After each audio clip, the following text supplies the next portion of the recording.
at the will reading of a billionaire I'd never met. The lawyer stopped mid-sentence, took off his glasses, and looked straight at me, in front of my parents, my sister, and a room full of strangers. He asked a question that made no sense, but the next envelope he opened carried my name, a hospital bracelet, and proof that my whole life had been bought and carefully arranged. My name is Scarlett Castillo. I am 30 years old. My world is defined by the smell of industrial cleaner, aging paint, and the specific kind of dampness that lives in concrete walls. I'm the systems maintenance technician at Ironwood Towers, a building in Lakeford, Ohio, that's trying its best to forget the 1970s. I'm familiar with the groan of the freight elevator, the high-pitched squeal of a failing water pump, and the smell of ozone from a shorting circuit breaker. My hands are rarely clean, and I have a permanent collection of small scars on my knuckles from slipped wrenches and sharp metal edges. I live in the basement. My apartment, Unit B1, is right next to the boiler room. The rent is free, a perk of the job. But the metaphor is heavy-handed. I live beneath everything. I am physically underground, supporting the structure that holds up everyone else. I am at the bottom of my family's priority list. I am beneath the tenants I quietly serve, the people whose leaks I fix and whose heat I restore, so their lives can continue uninterrupted. I am the infrastructure, vital and completely invisible until something breaks. This dynamic isn't new. It was forged in my childhood. I was always the useful child, while my younger sister, Brianna, was learning to pose for dance recital photos. I was learning how to use a socket wrench.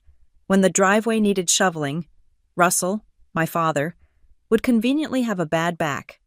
When a storm blew shingles off the garage, I was the one on the roof with a hammer and a bucket of tar.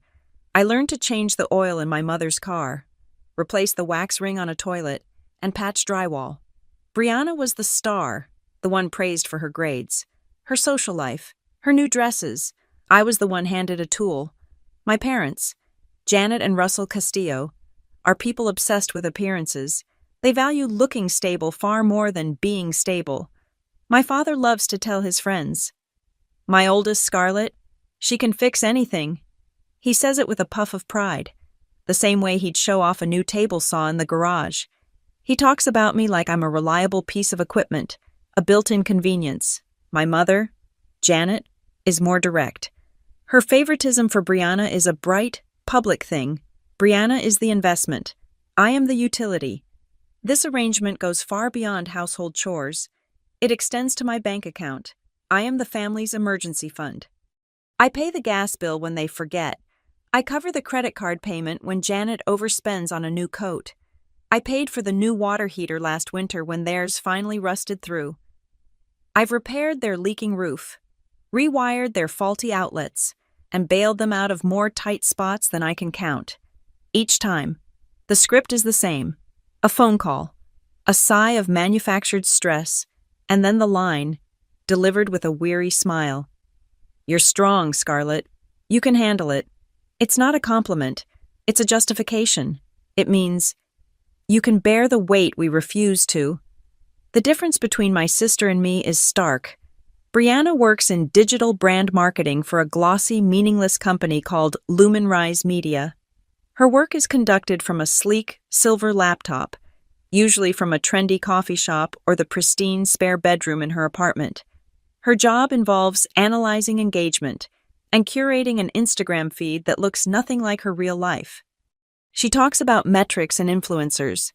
My work is a pair of heavy, stained denim jeans, a leather tool belt that bruises my hips by the end of the day, and the persistent smell of copper and PVC cement under my fingernails. I don't analyze engagement. I analyze sounds.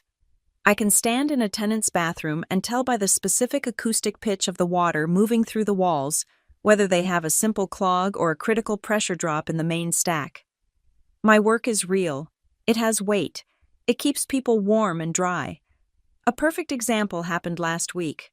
I was deep in the guts of Unit 4B, shoulder deep in the cabinet under Mrs. Petrov's kitchen sink. The drain was completely impacted. It was a messy, thankless job, and I was covered in grime. Finally getting a grip on the blockage with the snake, my phone, buzzing on the floor, vibrated against the linoleum. It was Mom. Her voice was thin with that specific, high-strung panic she reserves for social emergencies. "Scarlett, thank God. You have to come over. Right now." "Mom, I'm in the middle of a job. A tenant sink is—" "It's the dining room chandelier," she cut me off, her voice dropping to a harsh whisper. "It's out. Completely dark. Your father has people over. Important people. Clients." I sighed, the old, tired feeling settling in my chest. "Did you check the breaker in the—" Yes. Russell flipped them all. Nothing. It's not the bulbs. Scarlett, you have to come. Now. Please. Don't let your father be embarrassed." Embarrassment. That was the real emergency. Not fire, not flood, but the horror of looking less than perfect in front of important people. I packed up my tools, apologized to Mrs. Petroff, who was far more understanding than my own mother, and drove my battered work truck to my parents' house. I parked behind a new, gleaming black Lexus I didn't recognize, as usual. I went in through the side door, into the kitchen. The sound of polite laughter and clinking glasses drifted in from the dining room. Janet met me by the dishwasher, her face tight with stress. She was wearing a new silk blouse. "Hurry," she hissed, pointing toward the dining room. I grabbed the stepladder from the pantry. I checked the bulbs first, just in case. They were fine. I went to the breaker box. They hadn't checked them all. One was tripped. I flipped it. The lights in the dining room flickered on, then immediately died, and the breaker tripped again, a dead short. "It's the switch," I told her, grabbing my multimeter. "Or the wiring in the ceiling." I had to open the switch plate on the wall, right at the edge of the dining room. As I was pulling the wires out, my father and one of his guests wandered in. "Ah, progress," Russell announced, as if I were a plumber he'd hired.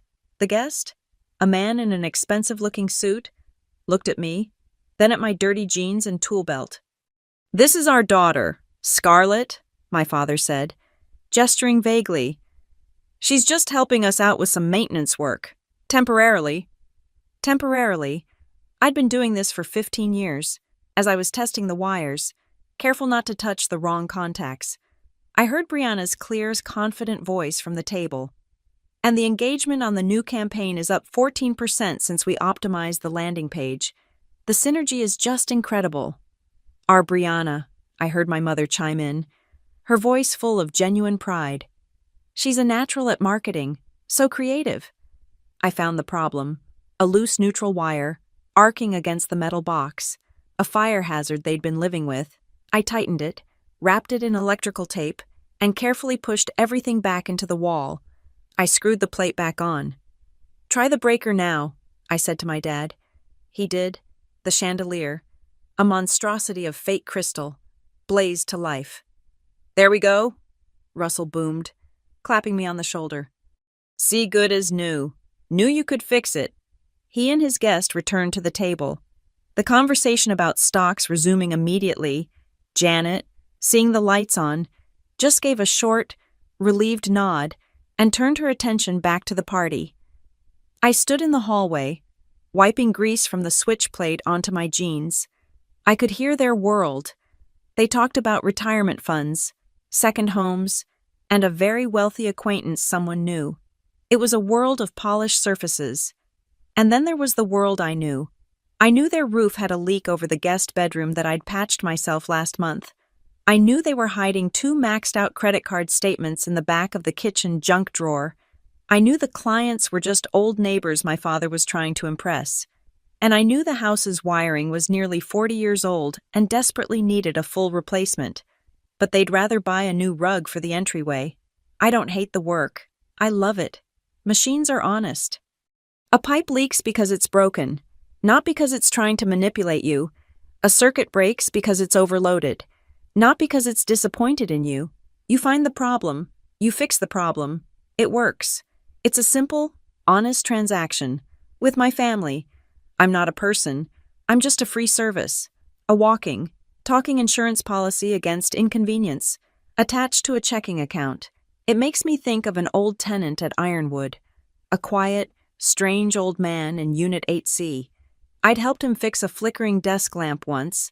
He watched me work, his eyes sharp. When I finished, he asked me a question that felt out of place. "If you stopped fixing things for them, child," he'd asked, his voice rough, "if you just said no, do you think they'd even remember your name?"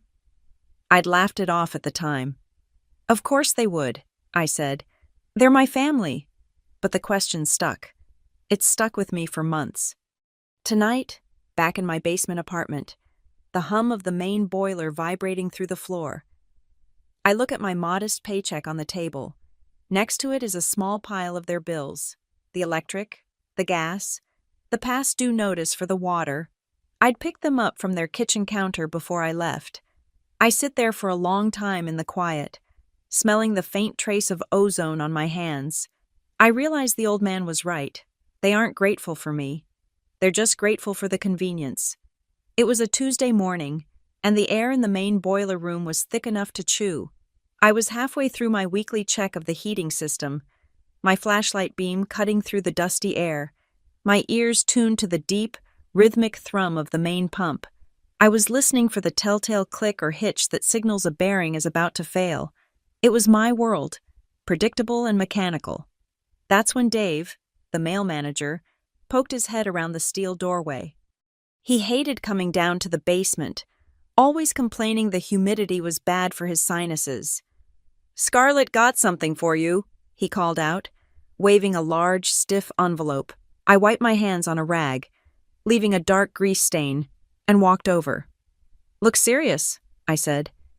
"It's certified," he replied, holding out his clipboard. "Need a signature. Came from some high-powered law firm up in Ravenshill, Harlow and Finch. Sounds expensive." I signed the digital scanner. He handed me the envelope.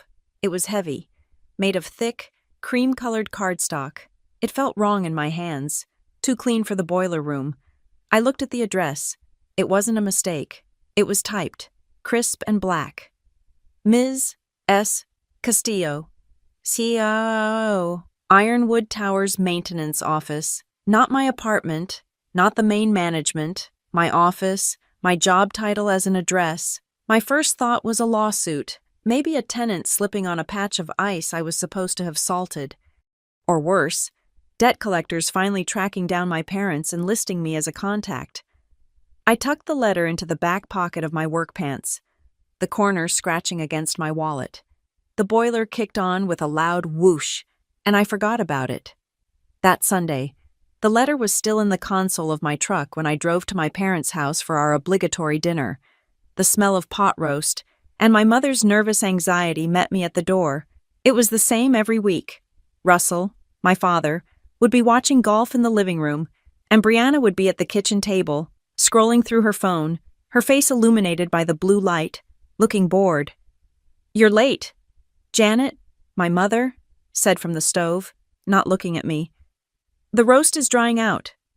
"Sorry, I had to replace a thermostat in 7B, I said, putting my jacket on the hook. "Right," she said. The word clipped. She didn't care about the reason, only the inconvenience. We sat down. The clinking of silverware was the only sound for a minute. Then, as I was reaching for the mashed potatoes, I remembered the envelope. I pulled it from my jacket pocket, which I'd slung over the back of the chair. It was slightly crumpled now. "Hey, Mom, did you ever hear of a law firm called Harlow and Finch?" I asked, holding it out. Janet took it from me, her brow furrowing in annoyance. "Why would I—" She stopped. She read the return address. Her face, which had been flushed from the oven, went pale. She didn't just look at the name. She recognized it. It was a flicker, a tiny, sharp intake of breath. But I saw it. "What is it, Janet?" Russell called from the head of the table. Annoyed his quiet was being disturbed. My mother didn't answer. She ran her thumb under the flap, tearing it open clumsily, which was unlike her. She was usually meticulous. She pulled out the single, thick sheet of paper and unfolded it. Brianna finally looked up from her phone. Sensing a shift in the atmosphere, Janet read the letter silently first. Her eyes widened. She put a hand to her chest. "My God," she whispered. "What?" Russell demanded, standing up. "Janet, what is it?" She read it aloud. Her voice was thin, incredulous. It was a formal summons, a notification to appear for the reading of the last will and testament of Silas Montgomery. The name hung in the air. Silas Montgomery, the ghost landlord of Lakeford, the reclusive billionaire developer who owned half the city, including, I suddenly realized, Ironwood Towers. He had died last week. It was all over the local news. "Why are they sending us that?" Brianna asked, annoyed. "It's a mistake." "No," Janet said, her eyes scanning the page frantically. "It lists the required attendees, parties of interest, potential beneficiaries, or named witnesses." She trailed off. Then her eyes locked onto a single line. Her voice dropped. "It lists us. Russell Castillo, Janet Castillo, Brianna Castillo." She paused, and then she looked at me, her expression a mask of pure confusion. "And Scarlett Castillo, technical employee, Ironwood Towers." She read the line again, as if the words were in a foreign language. "Identified as a party relevant to the Montgomery estate." The room was silent. I was frozen. It made no sense. I'd never met Silas Montgomery. I'd never even seen a picture of him that wasn't 20 years old. Russell was the first to move. He cleared his throat, pulling at his collar, his face suddenly puffing with self-importance. He was rewriting history in his head. I could see it happening. "Silas Montgomery," he said, testing the name. "Yes, of course. I knew this might happen." Brianna laughed. "Dad, you did not—" "I did," he insisted, his voice rising. "I did a job for him. Oh, it must have been 15 years ago. A renovation on one of his downtown properties. A very complex job. I remember telling him, 'Mr. Montgomery, if you want it done right.' And he was impressed. He was very impressed. He always remembered me. He knew the Castillo name meant quality." I had no memory of this. The complex job was probably him fixing a single window frame, but I said nothing. Janet was already 3 steps ahead, her mind whirling, the pot roast forgotten. A will reading, for him, Russell. Do you know what this means? The kind of people who will be there. Brianna's entire demeanor changed. The boredom vanished, replaced by a sharp, predatory focus. This was her language. "Oh my God," she said, her phone already in her hand, probably Googling the law firm. "A billionaire's will reading. This isn't just this is an event, the networking potential. The entire Ravenshill elite will be there, the board of his company, his family. This is exactly what my brand needs." She looked at me, and her face soured, as if she'd just remembered I was the reason we were invited. "Scarlett, you cannot wear what you're wearing," she said, waving a hand at my clean but faded jeans and flannel shirt. "You look like you're about to go chop wood. It's humiliating. We have to go shopping. You cannot embarrass us in front of these people." "Brianna is right," Janet said, her voice taking on the sharp, managerial tone she used when she was plotting. "This is a delicate situation. We all have to go. We have to present a united front, as a family." She then turned to me.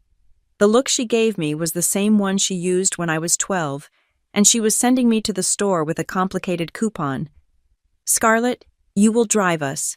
We'll all go together. When we are there, you will be quiet. Do you understand? You don't talk to anyone. Let your father and me handle the introductions. This is clearly related to your father's old business connection, and they've just included you as a formality because you work in his building." The assumption was immediate if there was any benefit. It was Russell's. I was just the mail stop. "And if," she continued, lowering her voice, "if there is something, a small bequest, a token of appreciation for your father's work, it belongs to the family. We share everything. It goes into the family account. You understand that, don't you? Scarlett, we are a family." I sat there. the smell of the drying pot roast suddenly making me sick. I was a ticket. I was a key to get them in the door. And now I was being instructed to become invisible once I was inside. I felt like I had been invited to a banquet, but I was only allowed to stand by the door and hold their coats. I just nodded. It was easier than arguing, but as they debated what to wear, as Russell retold his imaginary story of impressing Silas Montgomery, as Brianna scrolled through boutique websites, I felt something else. Not greed, not excitement. I felt a cold, deep curiosity. Why me? Why not Ironwood Towers Management? Why not the on-site superintendent? Why Scarlett Castillo, technical employee? Why did a man I'd never met, a reclusive billionaire, know my full name? Why did he know my exact job title? That night, back in my basement apartment, the thrum of the boiler vibrating through the concrete floor, I sat on my bed and read the letter again. The paper was heavy in my hands. I ran my thumb over the embossed logo of Harlow Finch, LLP. The lawyer's signature at the bottom was a sharp, decisive scrawl, Frederick Harlow, and then a memory surfaced. A small, strange detail I had dismissed. The old man, the quiet, strange tenant in Unit 8C, I'd helped with the desk lamp, the one who had asked me that question about my family. I remembered him because his rent was never late. It was never a check slipped under the office door. It was always a direct deposit, on the first of the month, precise to the cent. I'd seen the payment ledger once when I was helping the office manager reboot her computer.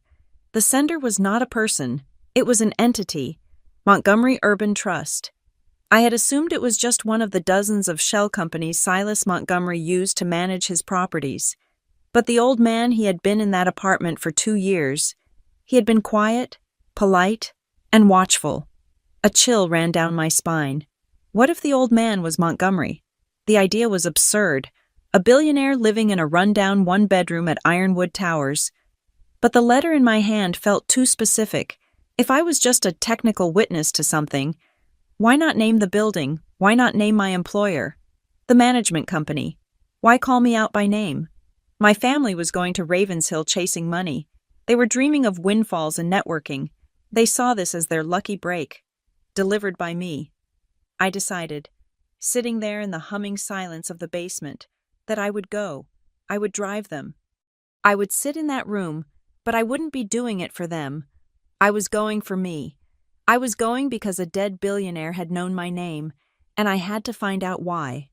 I had the distinct, unsettling feeling that the concrete floor beneath my feet, the foundation I had always trusted, was about to crack wide open.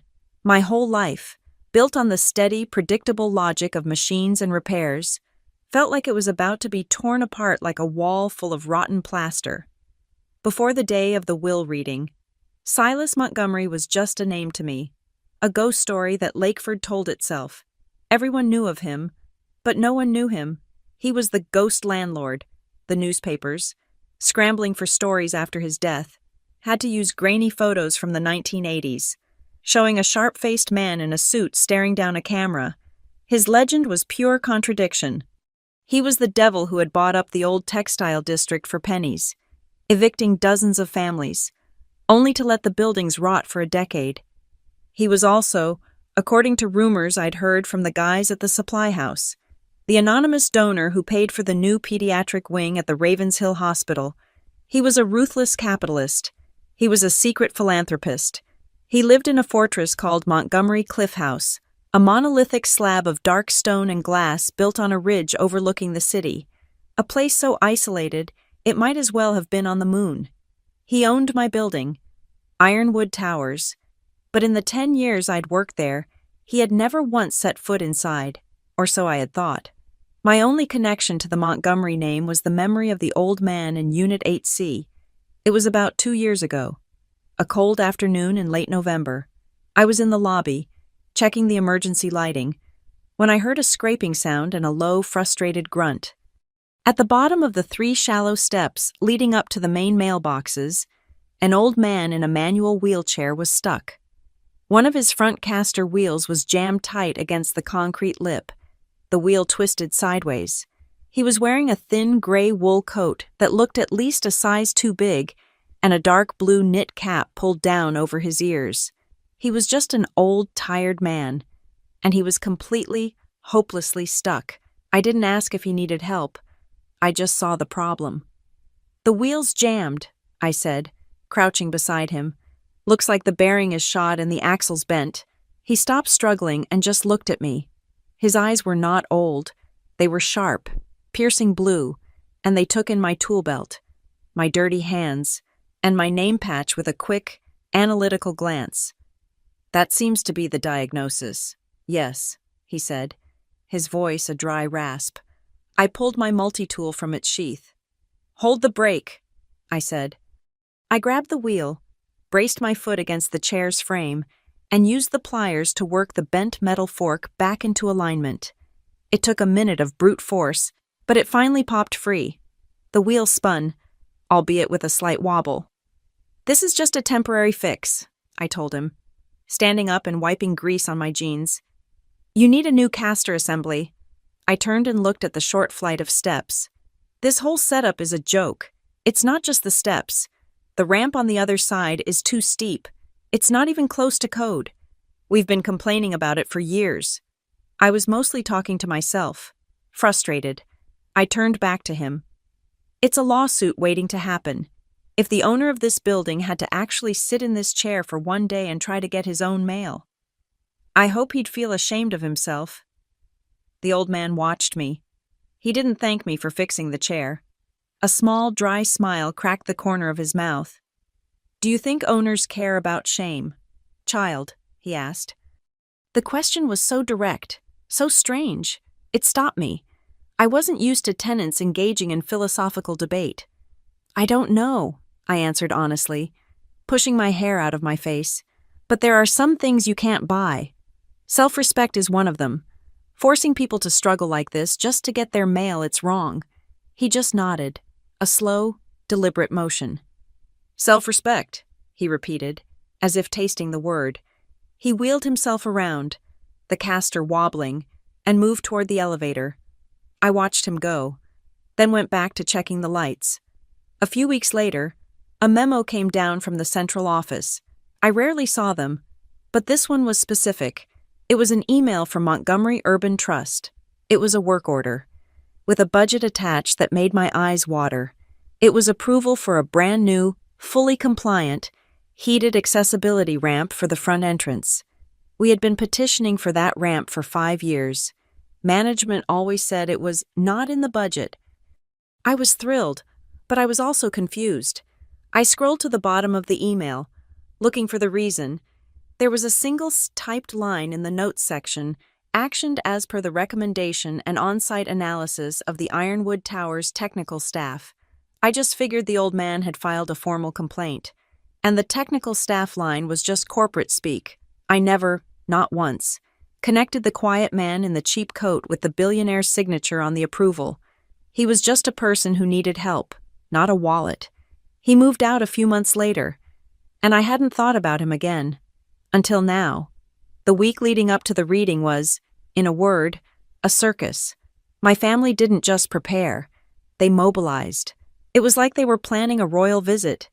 Janet, my mother, went out and bought a new dress, a severe navy blue sheath that she said looked understated but wealthy.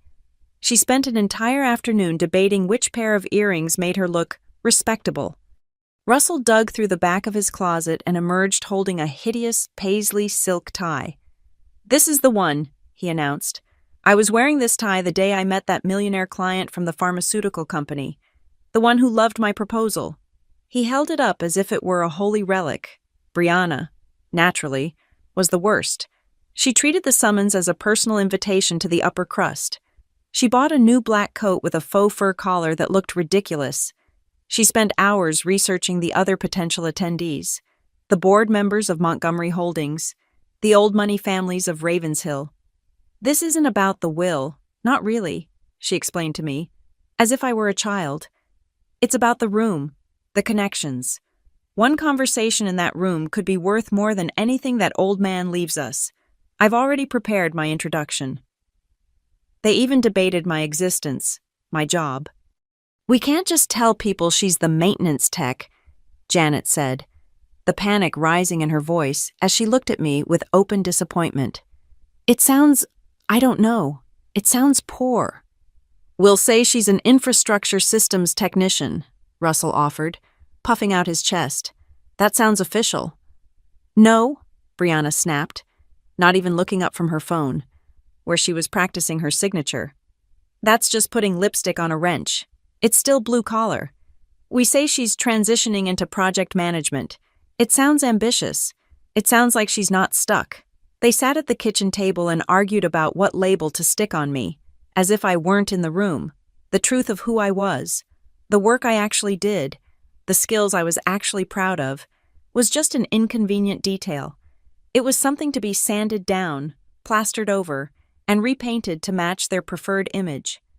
The night before, I stood in my small basement apartment, the hum of the boiler a familiar comfort. I looked at myself in the cheap mirror over my dresser. I had one good outfit, a pair of black slacks, a white button-down shirt, and a dark blazer. They were about 5 years old. They fit. I looked like a woman who worked too many hours. I looked like myself. Was I supposed to pretend? Was I supposed to walk into that room and lie? To call myself a project manager to make my family feel more comfortable, I thought about Ironwood. I thought about Mrs. Petrov in 4B, who always calls me directly, not the hotline, because she says, "You listen, Scarlett." I thought about the little boy in 7A, Miguel, who runs out to give me a cookie every single time I have to come fix the heating in their unit. Even if it's 3 a.m, the people at Ironwood, the ones with the least money, were the only ones who ever said thank you and meant it. They knew my name. They knew what I did. They didn't care what my title was. They only cared that I showed up and fixed what was broken. The next morning, the air was bitter and sharp. My old truck engine turned over with a rough, shuddering growl. I picked them up. Janet, Russell, and Brianna piled in, filling the cab with the smell of my mother's hairspray and my father's overpowering aftershave. Brianna immediately complained about the lack of legroom. Russell criticized my choice of route. Janet nervously reapplied her lipstick in the passenger side visor mirror. I gripped the steering wheel, my knuckles white. We drove the 40 miles to Ravenshill in a tense, buzzing silence. The three of them were vibrating with a greedy, electric anticipation. They were obsessed with what they might get. I just drove. I was obsessed with what I was about to find out. I had the strange, heavy feeling that the entire foundation of my life, the one I had so carefully maintained, was about to crack wide open. And for the first time, I wasn't even sure I wanted to fix it.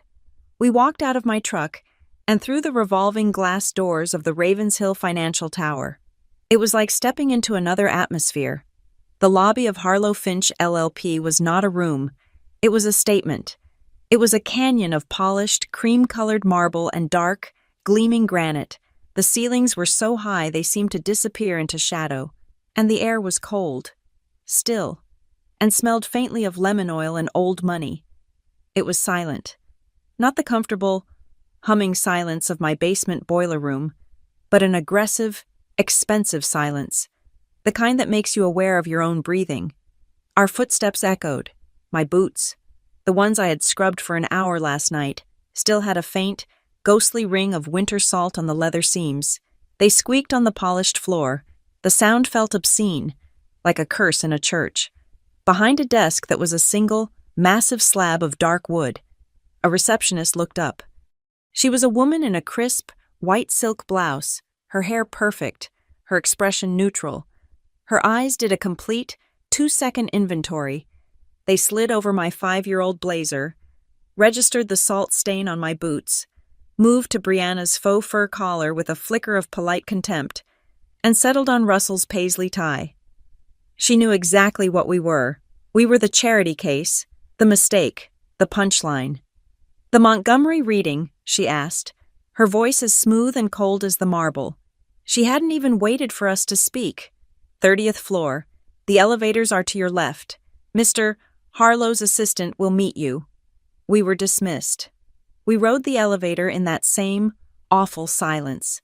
The car moved so fast and so smoothly, it made my stomach lurch. Russell was visibly sweating, tugging at the collar of his shirt. Janet was staring straight ahead, her face a rigid mask of determination. Brianna was trying to look bored, but I could see her thumb tapping frantically on the side of her phone. The 30th floor was a different world. The silence here was softer, absorbed by thick carpets and wood-paneled walls. A stern-looking assistant, her gray hair in a tight bun, checked our names off a list and led us not to a waiting room, but to a set of massive, double oak doors. "Mr. Harlow will begin shortly," she murmured, and opened them. The conference room was staggering. It was dominated by a single, dark mahogany table that looked long enough to land a small plane on.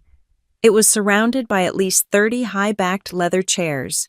Floor-to-ceiling windows showed a panoramic, snow-dusted view of Ravenshill. We were high above the city, high above everything. The room was already full. These were not grieving family members. This was a corporate negotiation. I saw the cluster of men in identical, dark gray suits, whispering intensely. They looked like the board of directors, their faces closed and anxious. In a far corner, sitting perfectly alone, was a woman in her late 60s. She was draped in black, wearing a simple string of pearls, her posture impossibly straight. I heard someone whisper that it was Althea Montgomery, the first wife, divorced for over 40 years. She looked like she was here to collect, not to grieve. My family and I were clearly the odd ones out. We were seated near the end of the table. I felt small, gritty, and intensely visible. Janet, Russell, and Brianna sat down stiffly. I sat with them, my hands clasped in my lap, feeling the calluses on my palms rub together. At precisely 10 o'clock, a door at the far end of the room opened, and Frederick Harlow entered. He was exactly as I'd imagined from his signature. He was in his late 50s, tall, with a head of thick, iron-gray hair. His suit was a dark, flawless charcoal. He moved with a quiet, confident authority. He wasn't just a lawyer, he was the final word. He sat at the head of the table, and the room went completely silent. His eyes, sharp and intelligent, were also profoundly tired. They were the eyes of a man who had seen too much greed, too many family feuds. He had no illusions about anyone in this room. "Good morning." His voice was a deep, resonant baritone, projecting effortlessly. "We are here to execute the last will and testament of Silas Horatio Montgomery." He gestured to the documents in front of him. There was a thick, imposing binder, bound in black leather, which I assumed was the will. But next to it, there was a small stack of individual, cream-colored envelopes, sealed with dark red wax. I watched as he arranged them, one for the board, one for the charitable trust, and then I saw it, a single envelope, identical to the others, with one line of crisp, black type, to be opened only in the presence of Scarlett Castillo. My heart didn't just beat, it slammed against my ribs. I felt the blood drain from my face. I saw Janet, 2 seats down, lean forward. She saw it too. She poked Russell, who squinted, and then his eyes went wide. Brianna, focused on the board members, hadn't noticed. Harlow put on a pair of simple black-framed glasses. "I will read the primary document first, which addresses the disposition of the main assets of the Montgomery estate. The accompanying codicils and instructions will be addressed afterward." He opened the black binder. For the next half hour, he read. His voice was a steady, emotionless monotone, listing assets that sounded like a foreign language, blocks of stock, holding companies, commercial properties. He bequeathed millions to the Ravenshill Hospital. He set up a massive trust for land conservation. He gave a token, and pointedly small, amount to Althea, the first wife. She didn't even blink. He gave sums to a few named individuals, a former bodyguard, a housekeeper. With every name read that was not Castillo, I felt my mother sink lower in her chair. She was gripping Russell's hand under the table, her knuckles white. Brianna was bouncing her leg. her feigned boredom turning into visible agitation. "He's saving the family connection for last," she whispered to my father, her voice hissing. "It's the personal touch." She still believed this. She still thought she was a main character. Harlow turned a page. "We now move to the disposition of the residential real estate assets," he said. My stomach twisted. This was it. "The primary residence at Montgomery Cliff House is to be maintained by the Montgomery Trust. The properties in downtown Ravenshill are to be sold, with all proceeds." He stopped. He didn't just pause for breath. He stopped reading. Mid-sentence. The silence that flooded the room was absolute. It was suffocating. He looked up from the will. His gaze swept past the board members, past the distant cousins, past my parents, and landed, with a heavy physical weight, directly on me, slowly, deliberately. He closed the black leather binder. He pushed it 1 inch to his left. Then, he reached over and placed his right hand flat on top of the single, wax-sealed envelope, the one with my name on it. The entire room watched his hand. "Before I continue with the primary will," he said, his voice changing. It was no longer the public, formal voice of a lawyer. It was the direct, quiet voice of a man. "I have a binding instruction from Mr. Montgomery. A task he required I perform before any other items related to his Lakeford properties are discussed." He laced his fingers together. He instructed me to ask a specific question, verbatim, as he wrote it. The air was so thin I felt lightheaded. I could hear the faint, delicate tick-tick-tick of a huge grandfather clock in the corner of the room. I could hear the rustle of a man's suit jacket 2 chairs down. Harlow took off his reading glasses and set them carefully on the table. He leaned forward. "Miss Castillo," he said.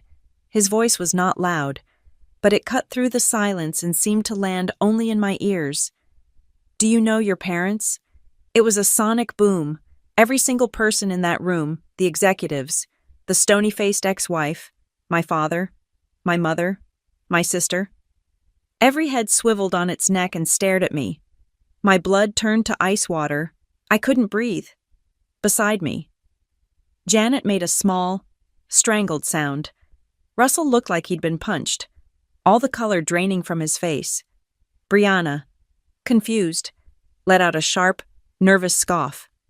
"What kind of ridiculous," she began. "Brianna." Janet's voice was a razor-sharp whisper. "Shut up." I was frozen. The question was a riddle. It made no sense. I stammered.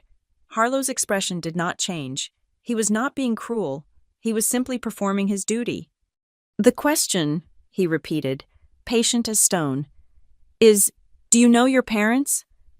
I looked at him, completely lost, and then instinctively gestured to the 2 people sitting next to me.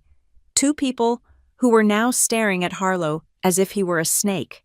"Of course I do," I said. My voice was small, thin. "They're right there." A confused murmur rippled through the room. People looked at Janet and Russell, then back at Harlow.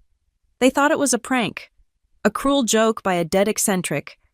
Brianna relaxed, a small, derisive smile playing on her lips. Frederick Harlow did not smile. He did not move. He just held my gaze for a long, heavy moment. Then he let out a slow, quiet breath. It was a sigh of profound weariness, as if he had been dreading this exact moment. He tapped the envelope with my name on it. "Then," he said, his voice dropping low, heavy with a new, somber authority, "what I am about to read may come as a shock to everyone in this room." Frederick Harlow's gaze did not leave mine. He picked up a thin, silver letter opener and, with a single, precise movement, slit the wax seal on the envelope bearing my name. The sound was a soft, tearing shah that seemed impossibly loud in the dead silence of the room. He reached inside and pulled out not one, but several documents. My heart was a cold stone in my chest. I saw what they were, even from a distance. One was a photostat of a hospital birth certificate, its corners soft with age. Another was a stack of papers held by a single, rusted staple, which looked like typed hospital records, and on top of that, a single, folded sheet of lined yellow paper, covered in faded blue handwriting. Mr. Montgomery left a binding affidavit, Harlow said, his voice level, as well as a personal, handwritten instruction regarding this file. I will read his instruction first. He unfolded the yellow paper, which was clearly a note from Silas himself. His handwriting was an angular, forceful script. Harlow read, "If this girl is in the room today, it means I died a coward. It means I did not find the courage to tell her the truth while I was alive. Let that truth, at least, be spoken now, and let it be spoken in front of the very people who have profited from the lie." A jolt of pure, cold adrenaline shot through me. I looked at my parents. Janet's face was chalk white, her lips pressed into a thin, bloodless line. Russell was staring at the documents in Harlow's hand, his expression unreadable, his body perfectly, unnaturally still. Harlow put the note down and picked up the hospital records. "We begin," he said. 30 years ago, at Ravenshill General Hospital, on the same day Ms. Scarlett Castillo was born, another baby girl was born in the same maternity ward. There was a moment of chaos, a small electrical fire in a utility closet that forced a brief evacuation of the nursery. In the confusion, he paused. There is documented suspicion that 2 hospital bracelets were improperly removed and then, incorrectly, reaffixed. A low, horrified murmur rippled through the room. The board members looked shocked. The ex-wife, Althea, actually leaned forward, her mask of indifference cracking. The incident, Harlow continued, his eyes on the page, was deemed a potential administrative error. It was resolved internally. A significant compensation was paid from a private discretionary fund controlled by Mr. Montgomery to silence the matter and to provide for the child who was, in effect, misplaced. He held up the photostat of the birth certificate. The name on this original, authentic certificate is not Castillo. The parents listed are Emily and Noah Carter. I didn't know the names. They meant nothing to me. But I heard my mother, Janet, make a sound. It was a tiny, sharp gasp, like a hiccup, and she put her hand over her mouth. Emily and Noah Carter, Harlow said, his voice firm, were employees of the Montgomery Construction Group. They were both killed, just under 2 years later, in a scaffolding collapse at a downtown building site, a site owned by Mr. Montgomery. The room was spinning. I felt like I was watching this happen to someone else. I was floating, disconnected from my own body. Mr. Montgomery, grieving his employee and his family, was left with a choice. He had 2 infants. The other, the biological daughter of Janet and Russell Castillo, was tragically confirmed to have passed away from SIDS several months after the swap, before the error was even discovered. My head snapped toward my parents, their child, their real child, dead. Harlow then picked up a final, typed document. This is an internal memorandum from Mr. Montgomery's private files. It outlines a formal, legal agreement. Silas Montgomery agreed to let Janet and Russell Castillo raise Scarlett Carter. On 2 conditions. First, that they would use the substantial compensation provided to care for her, protect her, and raise her as their own. And second, he looked up, his gaze sweeping over my parents, that they would sign a binding, lifelong non-disclosure agreement. They were never, under any circumstances, to tell her the truth of her parentage. The words hit me, and suddenly, my own life, my own history, began to splinter, the holes, the things that never made sense. Why was there not one single photograph of Janet pregnant with me? The family album started the day they brought me home. Why? Whenever I asked about the specific time I was born, did my mother always get vague? Oh, it was a long time ago. Scarlett, who can remember those details? I remembered, with a sickening lurch, a family picnic when I was 9 or 10. An old neighbor, Mrs. Fenway, had been there. I'd run up to her, and she'd smiled, patting my head. "Well, look at you," she'd said. Growing up so fast. Little Carter. My mother had grabbed my arm, her fingernails digging into my skin, and dragged me away, laughing it off as, oh, she's getting confused in her old age. The truth was a physical impact. This is a lie. Janet's voice was a shriek. It was so loud, so sudden. It made half the room jump. She was on her feet, her face mottled with red, her hands shaking. This is a fabrication. That old man was an eccentric. He was spiteful, Russell. She turned on my father. He always hated you for that contracting job, didn't he? This is revenge. He's trying to humiliate us from the grave. But Russell was the confirmation. He didn't stand up. He didn't defend his wife. He just sat there, his head bowed, his hands gripping the arms of the leather chair. A single bead of sweat rolled from his temple and dripped onto the mahogany table. He didn't wipe it away. He said nothing, and his silence was the loudest sound I had ever heard. Brianna looked from Janet to Russell, her face pale with shock. The realization that this wasn't a performance was dawning on her. "Mom, sit down," Brianna hissed. Then she turned to me, her eyes wide, her mind clearly racing to control the narrative. "Scarlett, this doesn't change anything. It doesn't. Mom and Dad are your parents. They raised you. This is just some twisted emotional manipulation from a dead man. It's a test. He's trying to break us apart. It doesn't mean anything." "On the contrary, Miss Castillo," Frederick Harlow said, his voice cutting cleanly through Brianna's desperate spin. "It means everything." He reached for a second file, a thick ledger-style binder that I hadn't noticed before. He opened it. "This," he said, "is a detailed accounting of the Scarlett Carter/Castillo Nurture and Education Fund, established by Mr. Montgomery 30 years ago. It documents every single wire transfer made from the Montgomery Trust to the private joint account of Janet and Russell Castillo." He turned the binder around so the board members could see the first page. It was a long, neat column of dates and figures. "For 30 years, Harlow said. A substantial quarterly payment was made, the total sum.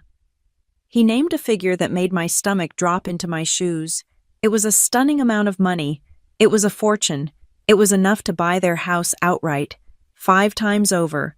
It was enough to send Brianna and me to any college in the world, with enough left over for a new roof, a new car, a new life.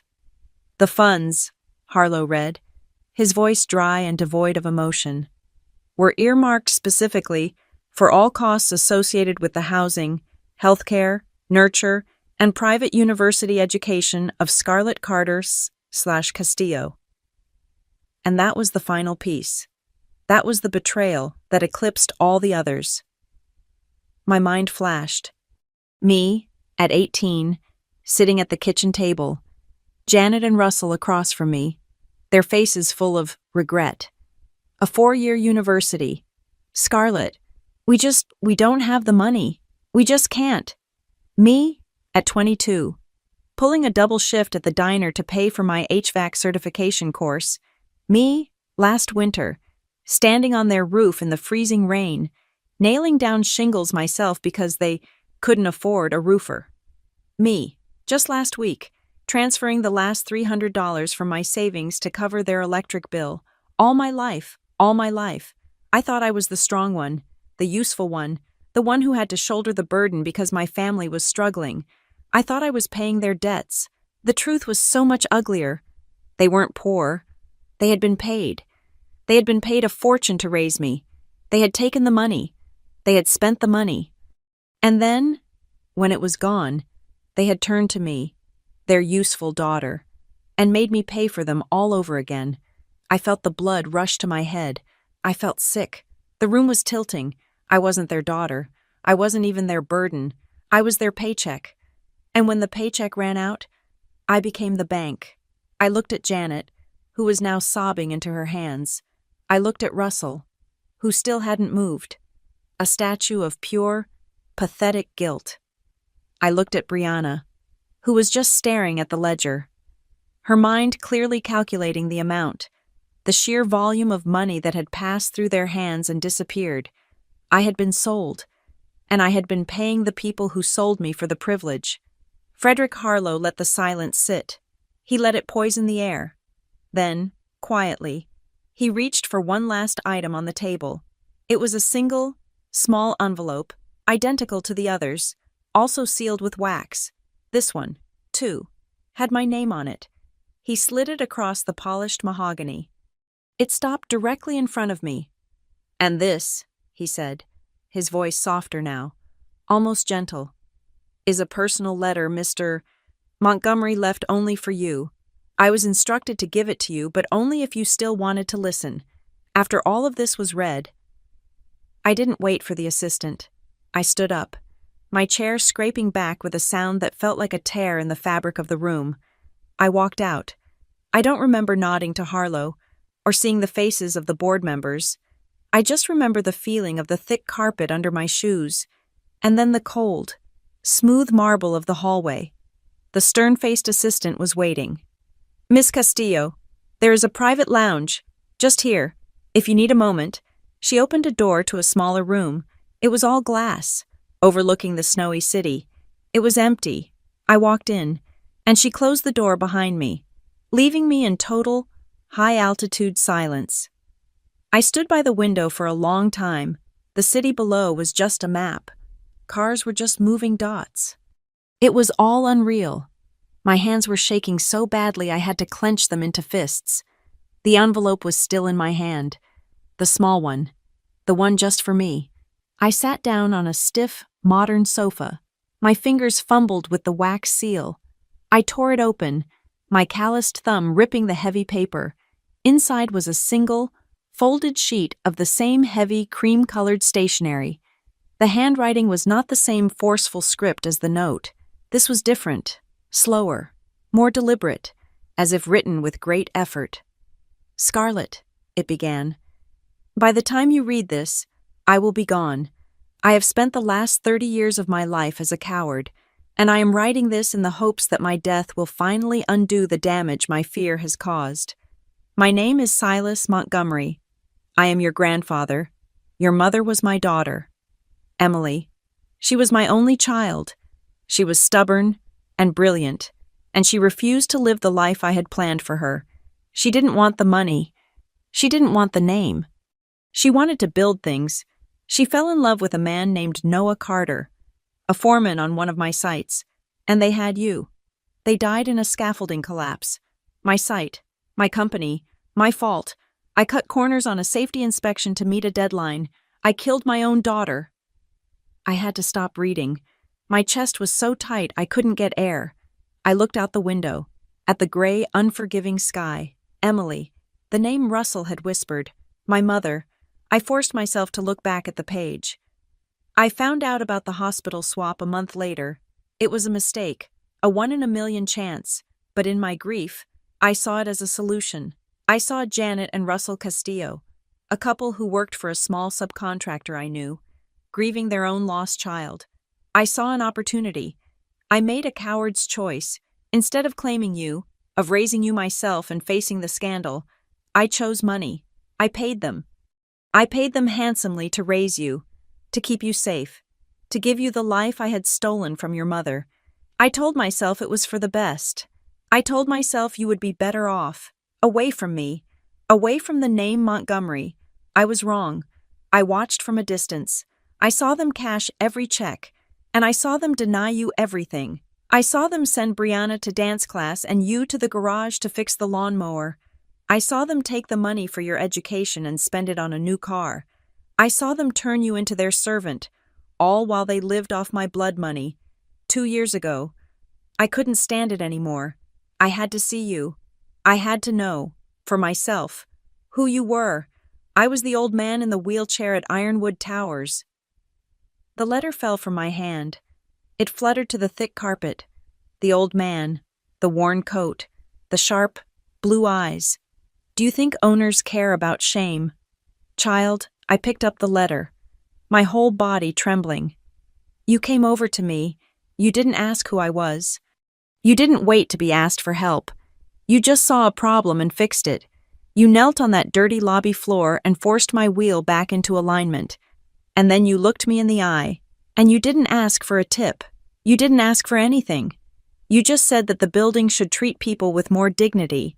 You demanded fairness. For a perfect stranger. That was the first time in nearly 50 years, Scarlett, that I met someone with my blood in their veins who wasn't asking me for money. You are your mother's daughter. You are not like them, and you are not like me. You are better. The bulk of my residential holdings, including the Ironwood Towers property and a controlling interest in the Montgomery Urban Trust, are to be yours. But there is a condition. This inheritance is only activated if you choose it, based on the truth of who you are, not the false guilt they have spent 30 years planting in you. To that end, I have left the final provision of my will in your hands. A significant lifetime stipend was set aside for Janet and Russell Castillo. It is your choice, and yours alone, whether to sign off on it or to strike it from the record entirely. They will receive nothing unless you authorize it. Don't let them sell you a second time. Silas. I read the last line again. Don't let them sell you a second time. And the holes in my memory suddenly became a clear, bright line. I remembered a letter from Ohio State, a full, 4-year academic scholarship. I was 17. I'd been so excited. Janet had taken it from the mailbox. "Oh, honey, that's just spam," she'd said, her voice casual. "They send those to everyone to get you to apply. It's not real." She'd tossed it into the recycling bin before I could even read the fine print. I remembered a job offer, right after I got my HVAC certification. A management trainee program with a major commercial development firm in Cleveland. It was a career, a real way out. I'd told Janet, and she'd burst into tears. "Cleveland, that's 2 hours away. You can't leave. What about us?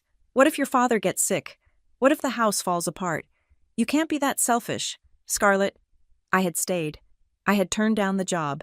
I remembered Russell, drunk on whiskey one Thanksgiving, staring into the fireplace. "She was a good girl," he'd slurred, tears in his eyes. That Emily, on Silas's site, such a waste, a goddamn waste." Janet had flown across the room, her face like thunder. "Russell, you're drunk. Be quiet. You're scaring the girls." I'd thought he was talking about some random employee. He was talking about my mother. He was crying, drunk and guilty, in front of her daughter. The drive back to my parents' house was a blur. I don't remember the traffic. I don't remember parking. I just remember walking up the driveway, past the new car Russell had bought last year, the one he'd told me he'd gotten a fantastic deal on. I walked in the side door. I didn't knock. They were waiting. They were sitting at the kitchen table. The same table where they had told me I couldn't go to college. The same table where I'd spread out their unpaid bills, night after night, trying to figure out which ones we could pay and which ones would have to wait. The documents from Harlow's office were spread out between them, a mess of white paper on the oak veneer. They looked up when I walked in. Janet's eyes were red and puffy. Russell just looked old. The arrogance was gone, replaced by a gray, exhausted fear. I stood in the doorway. I didn't sit down. I held the letter from Silas in my hand. I didn't yell. My voice was quiet. It was cold. It was the voice I used when a boiler was about to blow and I needed everyone to do exactly what I said. "Was it true?" I asked. Janet opened her mouth, and a sob came out. "Scarlett, honey, you have to understand." "Was it true?" I repeated, cutting her off. "Did you take money to raise me to lie to me?" Russell was the one who broke. He couldn't meet my eyes. He stared at the wood grain of the table. "Yes," he whispered. "Where is it?" I asked. "The money? The education fund? The fortune? Where did it go?" "It's gone," Russell mumbled, his voice thick. "It's all gone. We took you in. We felt sorry for you. Scarlett, for what happened to Emily. And the money it was compensation. For our loss, too. You know. Where did it go?" "The debts." He finally burst out, looking up. His face crumpled. "We had debts. And then we just wanted to look good. Just for once. We wanted to look like we belonged. The car, the vacations. We remodeled the kitchen. We sent Brianna to that summer camp in Maine. It went, and it was gone. And then it was just easier. It was easier to ask you. You were so capable. Capable. The word was a knife. So you let me drop out, I said. It wasn't a question. You let me work double shifts. You let me stand on your roof in a hailstorm while you were sitting on my mother's blood money. Don't you dare talk to him like that, Janet snapped. The tears were gone, replaced by a sudden, sharp-fanged rage, the victim card. You have no idea what it was like. The pressure. We had to keep quiet. We had to pretend. Do you know how hard it is to raise a child? Any child. We gave you a home. We gave you food. We loved you. We didn't have to. We could have just given you to the state. You should be grateful. Grateful. I looked at her. I looked at this woman who had taken money to love me and then stolen from me my entire adult life. I looked at the kitchen table. I remembered 4, maybe 5 years ago. The entire corner laminate had peeled off. I had spent a whole Saturday fixing it, with wood glue and clamps, sanding it so the edge was smooth, so no one would get a splinter. I'd braced the wobbly leg in the back with a metal bracket. I had maintained this house. I had maintained them, my entire life. I had been fixing things they had broken. For the first time, standing in that kitchen, a profound, cold clarity settled over me. The guilt was gone, the obligation, the heavy weight that had lived in my chest for 30 years. It just evaporated. I didn't owe them anything. Not one more second of my time, not one more dollar from my pocket. I didn't owe them anything at all. 3 days passed. I didn't answer my phone. I didn't go home to my parents' house. I stayed in my basement apartment, listening to the thrum of the boilers. The only truth I had left, the sound of machines doing their jobs. No lies, no manipulation. I went back to see Frederick Harlow on a Friday.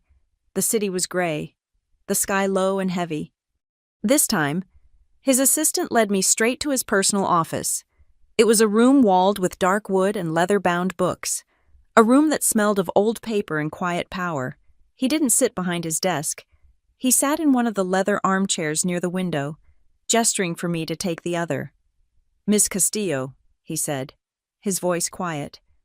"I am legally obligated to proceed, but I wanted to give you time." "I read the letter," I said. My voice was flat. "He was my grandfather." Harlow nodded, his face betraying no surprise. "Yes, he was." He leaned forward, lacing his fingers. Which brings us to the final provision of his will. As I mentioned, he did not sign the final distribution orders. He was conflicted. He left 2 alternate paths, Plan A and Plan B. He picked up a slim folder from the table beside him. However, he also left a specific instruction for me. He said, "If she is her mother's daughter, she will like neither. Give her the option to write Plan C." Box. Harlow opened the folder. Plan A. A lifetime annuity is to be established for Janet and Russell Castillo. The amount is substantial. It would guarantee them a life of significant comfort. It would be funded by the Montgomery Trust. I felt the familiar, hot bile of anger rise in my throat. He wanted to reward them for lying, for spending my education money on a new kitchen. The reward, as you call it, comes with a severe condition, Harlow said, his eyes holding mine. A legally binding contract. The annuity is only activated if you, Scarlett Castillo, agree to sign a document reaffirming and maintaining the familial relationship.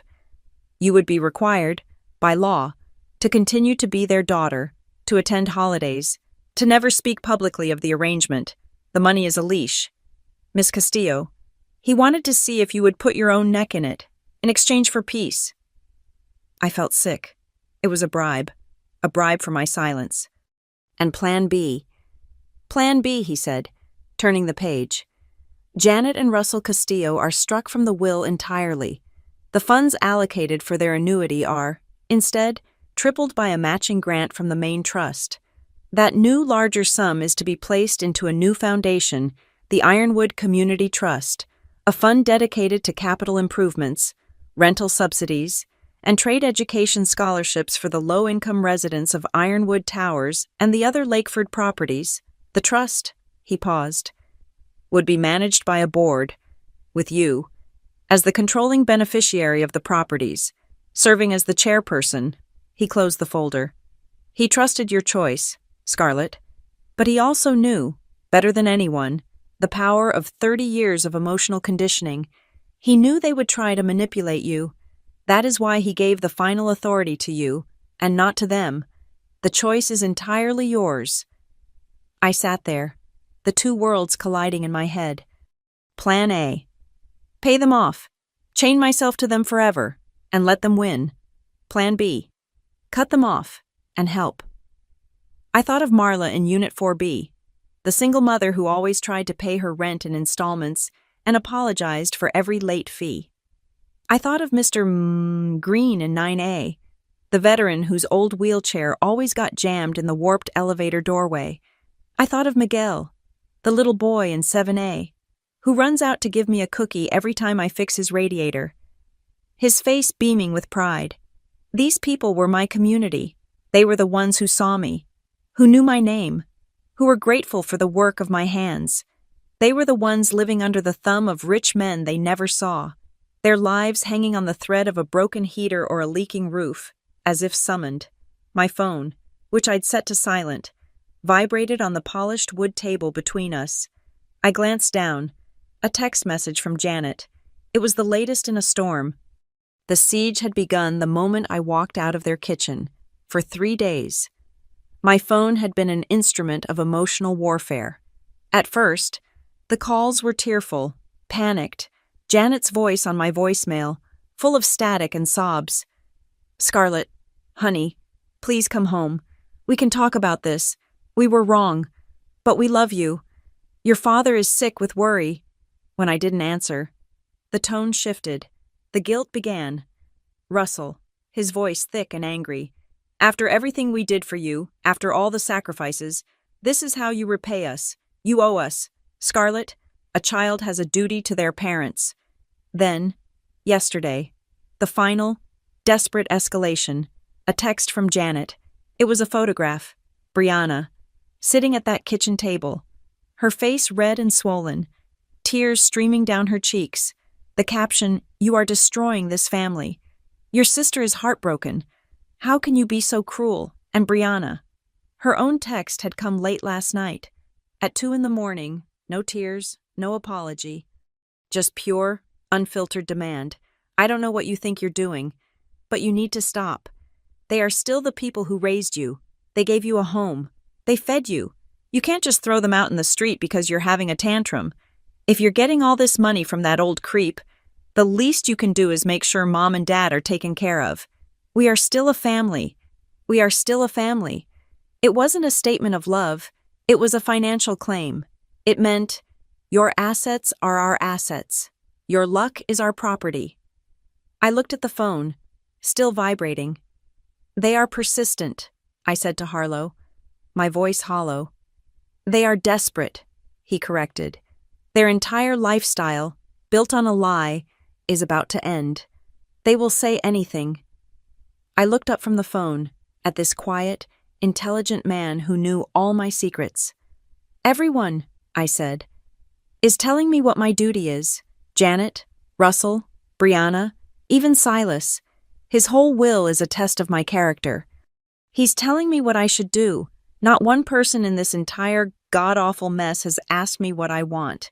They're all just telling me what I owe. I stood up. I need to go. What is your answer, Miss Castillo? I'll have one soon, I said. I'm going to write Plan C. I didn't go to my apartment. I went to the boiler room. I stood in the center of the basement, the massive metal boilers humming around me. The air was hot, dry, and smelled of ozone and lubricating oil. It was the most honest place on earth. A pump either works or it doesn't. A wire is either live or it's dead. There is no manipulation. There is only the truth. I sat on my workbench, under the single, flickering fluorescent light. I pulled out the folder from Harlow, the one outlining Plan A and Plan B. Then, I pulled out my own file, the old worn accordion folder from my desk, the one marked Household. I opened it.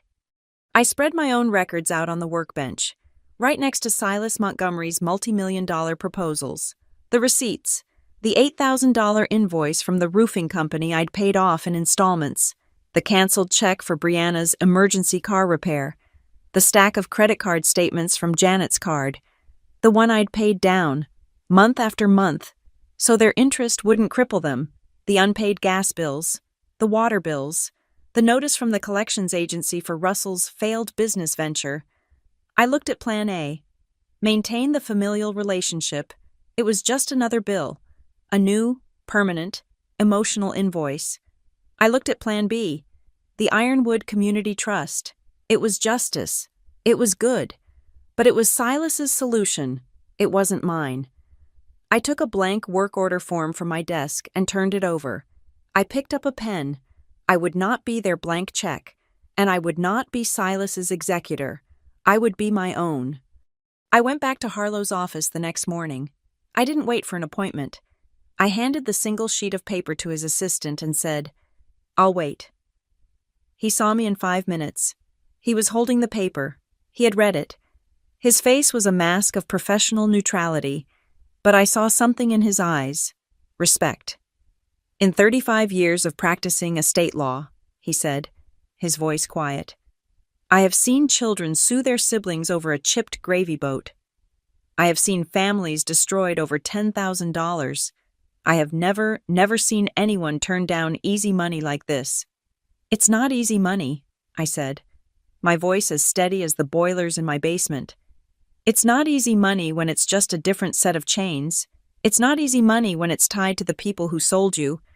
The moment you were born," he nodded, a slow, single motion. "This is a very specific, very precise set of terms. Your Plan C. How do you intend to deliver this a formal letter, a legal filing?" I thought of the picture of Brianna crying. I thought of the 30 years of whispers, of being the temporary maintenance girl, of being invisible. "No," I said. "No more letters, no more back rooms, no more secrets." I stood up straight. "I want a final meeting. I want them there, Janet, Russell, and Brianna. I want the board of directors from Montgomery Holdings there, and I want residents from my building there. I want Marla from 4B and Mr. Green from 9A sitting at that table." Harlow raised an eyebrow, the first flicker of genuine surprise I'd seen from him. "That is highly unusual." "Good," I said. "They spent 30 years lying about me in silence. The truth deserves to be said out loud, in front of everyone." The day of the final meeting, I walked back into the 30th floor conference room.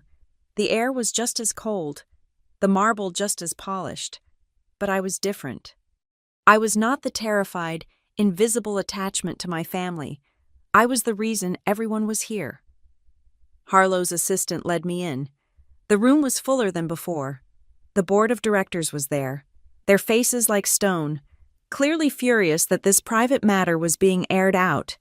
The distant cousins were in the back, looking hungry for drama, and at the long mahogany table, in the high-backed leather chairs, sat two people who looked completely out of place. Marla, from Unit 4B, was wearing her best blouse, her hands clasped tightly in her lap, looking terrified but determined.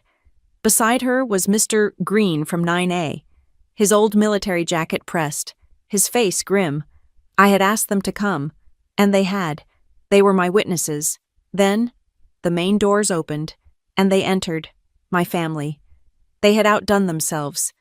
Janet was wearing a pearl gray suit that must have cost a fortune, her hair perfectly coiffed. She looked like a grieving, wealthy widow. Russell was in his best dark suit, the infamous paisley tie replaced by a somber, expensive-looking navy one. They looked like a power couple, ready for a magazine cover. Brianna walked beside them, her eyes noticeably red and puffy from, I presumed, a night of strategic crying, but she still wore a pair of large, glittering diamond stud earrings. a clear signal that, despite her grief, she still belonged in this world of money. They saw me, and they saw Marla and Mr. Green. Their composure fractured for a split second. Janet's eyes narrowed. Seeing the tenants, my tenants, this was not part of their plan. But they were performers. They recovered instantly. They didn't sit with me. They sat across the table, positioning themselves as a united front. I didn't wait for Harlow. I sat at the end of the table, opposite him. Marla and Mr. Green were to my right. The Castillos were to my left. It was a courtroom. Harlow entered, took his seat, and nodded to me. Miss Castillo has called this meeting to announce her final decision regarding the discretionary provisions of Mr. Montgomery's will. Before he could continue, Janet leaned forward, a look of profound, practiced sadness on her face. She placed her manicured hand on the table. "Before we begin, Frederick," she said, her voice trembling beautifully, I need to say something, as a mother." She looked at me, her eyes brimming with tears. It was a masterful performance. "Scarlett, honey, we know you're confused. We know you're hurt. We were wrong. We were so wrong to keep this from you. But we were terrified of losing you. We are not perfect people." She glanced around the room, inviting sympathy. "We are just a simple family. We did the best we could with what we had. We made sacrifices you will never know. We loved you. Scarlett, we raised you. We put a roof over your head. Everything we did, every mistake we made, was born from a place of love. We just want our daughter to come home." She was good. She was brilliant. She had painted me as the confused, ungrateful child, and them as the flawed, loving parents. Russell jumped in, playing his part. "And this information from Mr. Montgomery," he said, shaking his head with a sad, weary sigh. "I don't know why he would write those things. The man was old. He was isolated. His memory, it wasn't what it used to be. He was confused. He was trying to justify his own mistakes by driving a wedge into our family. He was trying to invalidate the documents. He was trying to claim Silas was senile. And then, Brianna, the emotional finishing move." "Scarlett," she whispered, her voice cracking. A single tear rolled down her perfectly made-up cheek. "Do you remember when I was 9 and I fell off my bike? And I cracked the frame, and you stayed in the garage all night with Dad's old tools, and you fixed it for me. You fixed it so I wouldn't be in trouble. That's who we are. We fix things for each other. We protect each other. This is just a broken bike. Scar, we can fix this. Please, don't let this money, this stranger, break our family." She had managed to take a memory of my labor and twist it into a testament to her love. The room was quiet. The board members looked uncomfortable. Even Marla looked a little uncertain, swayed by the performance. I just stared at them. I stared at the three of them. The perfectly rehearsed troupe. I had seen this play 1,000 times. The guilt, the deflection, the appeal to a family that only ever existed when they needed something from me. I looked at Harlow. He had sat through their entire performance, his face unreadable. He let the silence hang, let their words curdle in the air. "Thank you. Mrs. Castillo, Mr. Castillo, Miss Brianna," he said, his voice flat. "Your sentiments are noted." He reached for a remote control. Mr. Montgomery, in his final days, anticipated this exact conversation. He was aware of his own mortality. Mr. Castillo, and I can assure you, his mind was sharper than anyone in this room. He left one final, video-based instruction. He pointed the remote at a large screen, disguised as a painting, on the far wall. The screen flickered to life. The image was of Silas Montgomery. He was not the feeble old man in the wheelchair I remembered. He was sitting up, propped against pillows in what was clearly a hospital bed, but his eyes were blazing, the same sharp, analytical, piercing blue. He was wearing a simple, dark blue robe. He looked tired. He looked sick. But he was absolutely in command. He looked directly into the camera. "If you are watching this," he said, his voice a dry, rasping sound, heavy with authority. "It means I am dead, and it means I am finally tired of polite words," Janet gasped. Russell's face went rigid. "I am speaking to Janet and Russell Castillo," Silas said, and it felt as though he were in the room, his eyes pinning them to their chairs. "For 30 years, we had a simple, clean contract. I paid you. You raised my granddaughter. You broke that contract, not just by lying to her, but by stealing from her. You took the money meant for her future, and you spent it on yourselves." The color drained from Russell's face. "I have the records," Silas continued, his voice like gravel. "The request for an emergency stipend in 1999, for educational needs. My accountants found the bank transfer. 2 days later, for a new kitchen renovation. I have the request from 2008, for unexpected medical costs. That money, it turned out, was for a new television and a family vacation to Florida. You are not just liars, you are thieves." Janet was trembling, her hand over her mouth. "I was a coward," Silas said, his gaze softening for a moment. "I used money to fix a problem that required courage. I let you be her parents, because I was too weak to be her grandfather. I will answer for that. But you will answer for this." Then, his eyes seemed to find me. The camera zoomed slightly, as if he were leaning in. "Scarlett," he said, and his voice changed. It was softer. It was the voice of the old man in the lobby. "I saw you at Ironwood. I saw you kneeling on a filthy floor to help a stranger. I saw you do the work no one wants to do, for people who have nothing to give you in return. You are more like your mother than I ever deserved. You have her strength. You have her sense of justice." He leaned back, his face grim. "They sold you once, when you were a baby, for a check. Now they are here, in this room, trying to sell you a second time, for a lie. The only question left is this: are you going to let them?" The screen went black. The silence in the room was a weapon. Every eye the board. The cousins, Marla, Mr. Green swiveled away from the dark screen and settled on Janet and Russell. The polite, neutral expressions were gone. They were replaced by open, cold contempt. The board members saw partners in fraud. The distant family saw interlopers who had stolen from the estate. Marla and Mr. Green just saw monsters. Janet was shaking, her whole body vibrating. "It's a lie," she whispered. But the conviction was gone. Her voice was a pathetic squeak. Russell was bright, beet red, a vein throbbing in his temple. He was exposed. Brianna's confidence was shattered. She was staring at her hands, her face ashen. The diamond earrings suddenly looked garish. Stolen. Harlow let the silence stretch for another 10 seconds, then 20. He let them sit in the judgment of the room.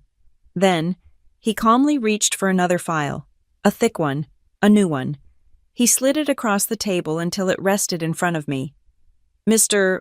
Montgomery spoke of the money he gave your adoptive parents," Harlow said, his voice quiet but clear. "This file is different. At Miss Castillo's request, my office did a forensic accounting of her personal bank statements for the past 10 years. He tapped the cover. "This is a detailed, itemized list of every bill, every transfer, every check Miss Castillo has personally paid on behalf of Janet, Russell, and Brianna Castillo. It is a record of her money, the money she earned." My heart was hammering. This was it. This was my statement. Harlow looked at me. "The total is significant. The question, Miss Castillo, is the same as before. Do you want these numbers read aloud?" I looked at them. I looked at Janet, who was now staring at that new file with a look of pure, animal terror. I looked at Russell, who looked like he was about to have a heart attack. I looked at Brianna, who finally, looked truly ashamed. I thought of the canceled vacations, the missed certifications, the nights I'd worked a double, my feet aching, my back screaming, so I could cover their emergency. I looked at Marla and Mr. Green. I looked at the board, and then I looked back at Harlow, I nodded. Yes, I said, my voice clear and cold. I think everyone should hear them. Frederick Harlow put on his reading glasses. He opened the file. The room was so quiet I could hear the faint hum of the building's ventilation system. We will begin, Harlow said, his voice a dry, factual instrument. With a charge from 10 years prior, an overdue payment to the Lakeford Auto Insurance Municipal Fund for a policy held by Mr. Russell Castillo, amount $812, Russell flinched, as if he'd been slapped. A note from Miss Castillo's bank statement indicates this payment was made from an account labeled Rainy Day Savings. A corresponding note in her work log from that week shows she canceled her certification exam for a commercial electrical license, forfeiting the $200 deposit. She worked a double shift that weekend to cover the insurance payment. I kept my eyes on Russell. His face was flushing a dark, ugly red. Next, Harlow continued, turning a page, a cash transfer to Ms. Janet Castillo, 3 years ago, amount $1,500. The transfer memo reads, to cover the visa payment. This payment corresponds to the end of a 0% introductory APR on Miss Castillo's card, which had a balance of over $12,000, primarily from, let's see, retail clothing and a spa weekend. Janet made a small, choking sound. That's not you have no right. And next, a series of payments, beginning 5 years ago, to Miss Brianna Castillo, labeled as bridge loan and rent help. Total amount $6,450. To date, $0 have been repaid. Brianna sank in her chair, her face white. The diamond earrings seemed to be pulling her head down. We continue, Harlow said, his voice relentless. 4 years ago, a direct payment to Lakeford Roofing and Siding, amount $9,200, for an emergency roof replacement at the residence of Mr. and Mrs. Castillo. This payment was made in 3 installments, emptying Miss Castillo's savings account and, according to her records, forcing her to sell a small, private bond she had inherited from a distant relative. Harlow paused, letting the irony of that statement land. The distant relative was, in fact, her great-aunt on her biological father's side, though she could not have known that. She just knew it was the only thing of value she had. We have furnace repairs, he said, turning another page. We have property taxes. We have 3 separate emergency grocery funds, totaling over $1,000. We have co-payments on dental procedures for Mr. Castillo. We have a payment for a traffic lawyer for Miss Brianna. Following an incident, we have, in total, over the last decade alone, $42,891. He looked up. The number hung in the air, a physical, leaden weight. $42,000, he repeated. Paid by a woman earning a maintenance technician's salary to the same people who were simultaneously receiving and spending a multi-million-dollar trust fund designated for her. Marla, beside me, let out a slow, shaky breath. Mr. Green was just staring at Russell. His eyes narrowed in a look of pure, unadulterated disgust. The board members were looking at my family like they were something they had found on the bottom of their shoes. Janet couldn't stand the silence. She couldn't stand the judgment. It's just family, she burst out, her voice high and trembling. That's what families do. They help each other. You help your parents. You help your sister. This is just a private matter. You don't keep score. What kind of person keeps score? Her eyes darted to the last page of the report, the one with the grand total printed at the bottom. Her voice was shaking, but not with sadness. It was with the terror of a gambler who had just been caught. It's not keeping score, Mrs. Castillo, I said, my voice quiet. It's just the invoice. She has the money, Russell suddenly roared, slamming his fist on the mahogany table. The sound was a dull, flat thud. She works. She's always worked. She's single. She has no children, no real responsibilities. What else is she supposed to do with her money? A child is supposed to help their family. It's the right thing to do. It's her duty. his defense, his final, pathetic defense, that my life was empty, so it was his to fill, that my bank account was his, because I had no real reason to spend it on myself. Before I could answer, a new voice cut through the room. Her duty. It was Marla. She was small, and she was clearly terrified, but she was standing up. Her hands were shaking, but her voice was clear. Mr. Castillo, she said, looking right at my father. I live in 4B.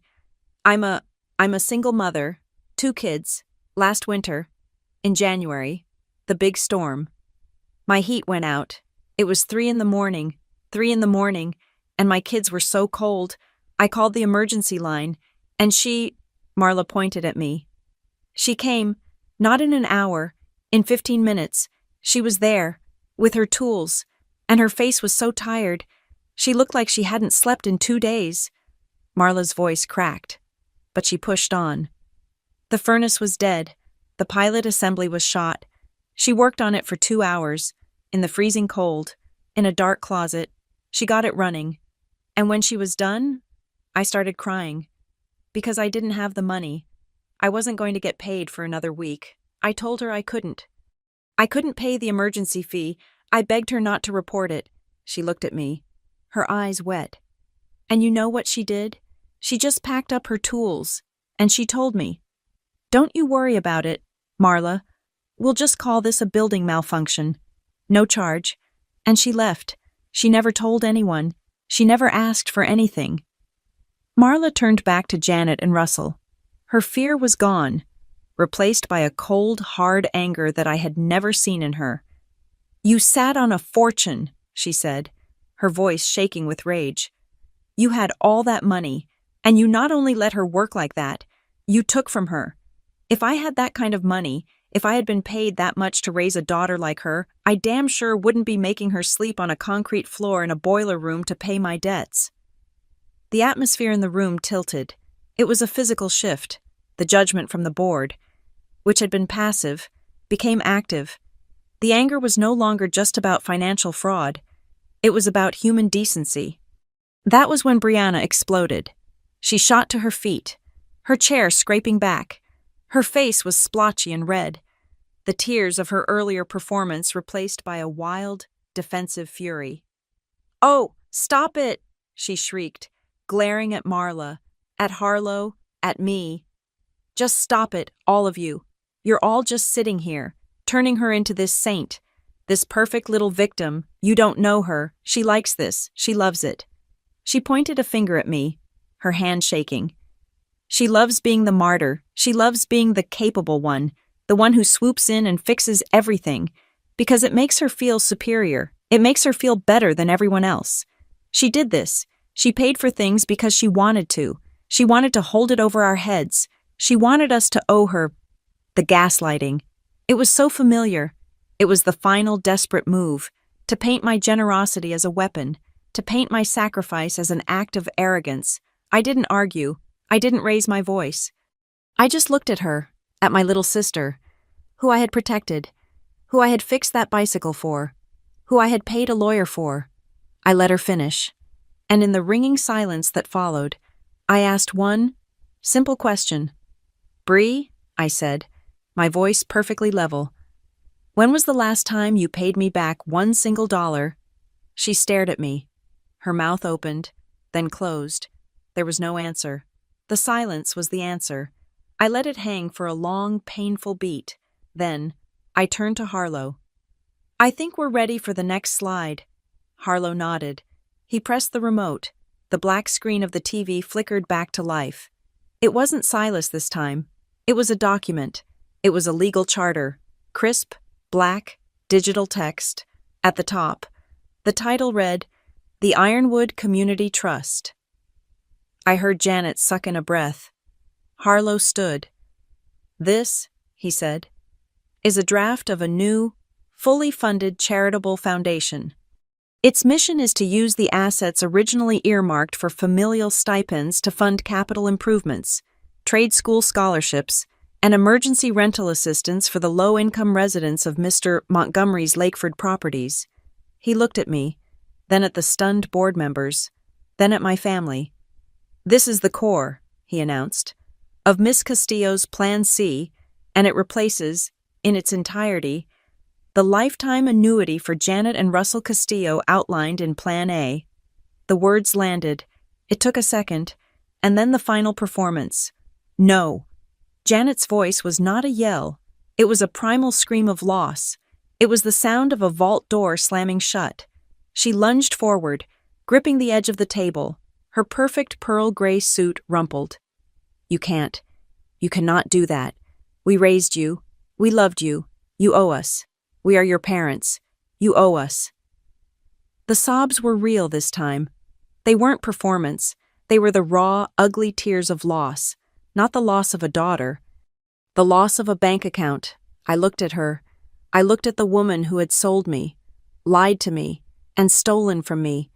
The woman who, even now, after everything was exposed, still believed I was her property. I stood up. I was calm. The boiler was humming in my head. Steady. True. "I've paid my debt," I said, my voice clear in the echoing room. "I paid it. Every dollar. Every hour. Every aching back. Today isn't the day I pay more." I looked her right in the eye. Today is the day the books are closed. Frederick Harlow let the silence in the room settle, broken only by the sound of Janet's ragged, gulping sobs. He turned his gaze, which was not unkind, but was as final as a judge's gavel, back to me. He stood at the head of the long table, a still point in the emotional storm. He looked at me, and then he looked at the entire room, his voice pulling all the focus back to the original, unanswered question. "Miss Castillo," he said, his voice clear and resonant, "we have come full circle, so I must ask you, one final time, do you know your parents now?" I stood up from my chair. I felt the weight of every eye in that room, the hungry, curious eyes of the distant cousins, the cold, calculating eyes of the board of directors, the shamed, furious, and terrified eyes of Janet, Russell, and Brianna, and the warm, stunned, supportive eyes of Marla and Mr. Green. I was no longer the girl in the basement. I was the woman at the head of the table. I looked at Harlow, but my answer was not just for him. It was for me. "I do," I said, my voice steady. It didn't shake. "I know who raised me. I know who spent the money that was meant for me, and I know who taught me, every single day for 30 years, that love is just another bill to pay. That makes them my history. It does not make them my owners." I turned my head, slowly, and looked at the two people who had raised me. Janet had stopped sobbing, her face a mask of shock, staring at me as if I were a stranger. "You aren't monsters," I said to them, and I meant it. "You're just weak. You chose money, and you chose appearances. Over the truth. You chose them over me. Over and over again. Today, for the first time in my entire life, I am not going to choose you over myself. You are breaking this family," Brianna screamed, her voice cracking. "After all this, you are tearing this family apart for money." Her words, meant to be a final, wounding blow, had no power. I looked at her, at the diamond earrings, at the face I had known my whole life. "If the only thing holding a family together is the money from a dead man you never met, and the lies of the people who stole it," I said, "that is not a family, Brianna. That is a contract, and today, I am terminating it." The finality of the word hung in the air. Harlow nodded, as if this were the answer he had been waiting for. He slid a single, heavy sheet of paper across the table. It was the final directive. My Plan C, now drafted in formal, binding legal language. It was simple. It was a ledger.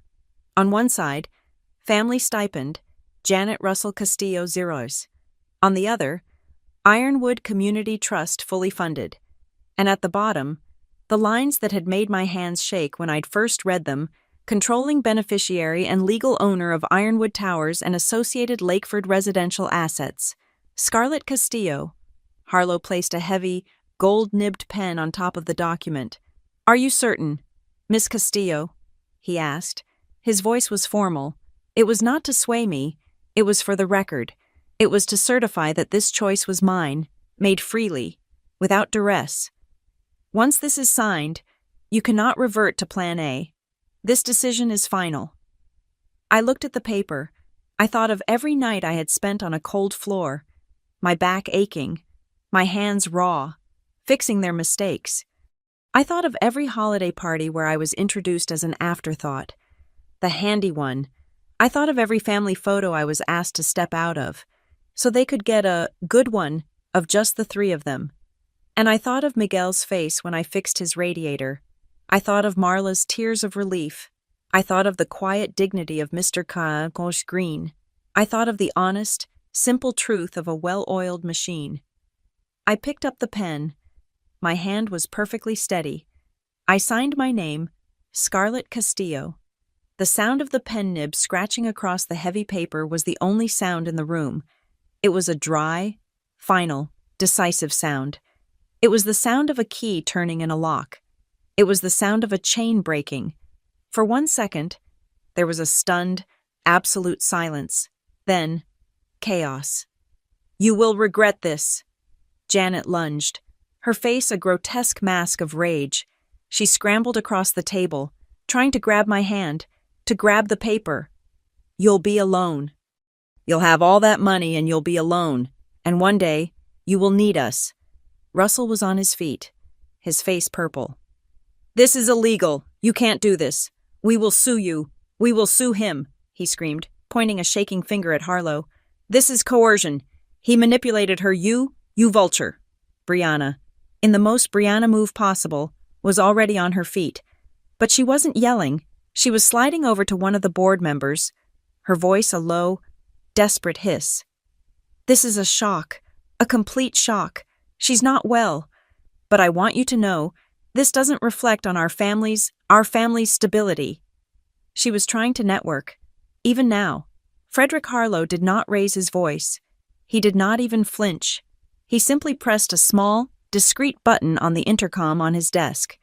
The double oak doors at the far end of the room opened. 2 men, both large, both wearing impeccable suits and clear earpieces, stepped inside. They were not aggressive. They were just large. They were walls. This is a private legal proceeding, Harlow said, his voice cutting cleanly through Janet's screams. Mr. and Mrs. Castillo, Miss Brianna Castillo, you are disrupting this proceeding. Please escort yourselves out. You can't throw us out, Russell bellowed. She is our daughter. She is not, Harlow said, his voice flat and cold. As the documents have proven, please, gentlemen. The security men moved. They didn't grab. They didn't push. They just occupied the space. They placed themselves between my family and the table, and calmly, irresistibly, shepherded them toward the door. Scarlett! Janet shrieked, her voice bouncing off the marble. Don't let them do this. Scarlett, please, I'm your mother. I'm your mother. Her last scream was cut off as the heavy oak doors clicked shut, and then silence. A new kind of silence. Not the cold, expensive silence of the lobby, not the tense, waiting silence of the meeting. This was a clean silence. It was the silence of a fever that has finally broken. It was the silence of a machine that has been repaired and is now humming perfectly. I let out a breath I felt like I had been holding for 30 years. Mr. Green was the first to move. He stood up slowly, with the stiffness of an old soldier, and he walked over to me. He put his hand on my shoulder. Well done, young lady, he said, his voice rough. Marla was next. She was crying. But these were not Janet's tears. She came up and, in a move that shocked everyone, she grabbed my arm and hugged me, hard. Thank you, she whispered. Thank you, Ms. Castillo. Ms. Castillo, not Scarlett, the maintenance girl. One of the board members, a sharp-looking woman in a dark suit, stood up and walked over. She didn't smile, but she looked at me with a new professional respect. Ms. Castillo, she said, extending a hand. That was decisive. My name is Elena Reed. We need to discuss the capital improvements for Ironwood. I have some ideas on contractors, that is, if you're not planning on fixing the entire building yourself." I actually smiled. I shook her hand. "I'm open to suggestions," I said, "but I'll be inspecting the work." Harlow was quietly stacking his papers, placing the file with my invoices and the now signed will into his briefcase. He looked up at me, and for the first time, I saw him smile. It was a small, thin, genuine smile. "Mr. Montgomery asked me a question about a month before he passed," Harlow said, snapping his briefcase shut. He was looking over the draft of Plan A and Plan B. He asked me, "Frederick, do you think she has it in her? Do you think she's ruthless enough to get her revenge?" "What did you tell him?" I asked. "I told him," Harlow said, "that I had a feeling she wouldn't need to be ruthless. She would just need to be honest, and that, in my experience, is a far more devastating weapon." He nodded at me, a final gesture of respect. "Today, Ms. Castillo, you proved that. Congratulations." I walked out of that building. I walked through the marble canyon of the lobby, my boots clicking with a new, solid authority. I didn't feel small. I stepped out onto the street. The air was bitingly cold, the sky a flat, metallic gray. I pulled my old blazer tight. I stood there for a moment, just breathing, in my coat pocket. My hand closed around two things. One was the keycard to my truck. The other was a new symbolic keycard, given to me by Harlow, a master access key to Ironwood Towers, the building that was now, officially, mine. In my bag was the file, the document appointing me chairperson of the community trust. I thought of the question that had started it all, the question that had shattered my entire world. "Do you know your parents?" I looked up at the gray sky, and I answered it, for the last time, in the quiet of my own head. Yes, I know exactly who they are, and I finally know who I am without them. I walked to my old, battered truck. I slid into the driver's seat. The cab smelled like it always did of copper, and oil, and honest work. I put the key in the ignition, and the engine turned over with a familiar, rough growl. I pulled out into traffic, and I drove. I drove away from the marble towers, away from the lies, away from the ghosts. I drove back toward Lakeford, back toward the aging brick and concrete of Ironwood Towers, my building, my home, my responsibility. I was bringing back the best kind of revenge, not fire, not ruin, but freedom. The freedom to use a coward's money to protect all the people my family had never even bothered to see. Thank you so much for listening to my story. I'd love to know where you're listening from, so please drop a comment below and let me know your thoughts on this. If you enjoyed this, please subscribe to Maya Revenge Stories, like this video, and hit that hype button so more people can hear this story.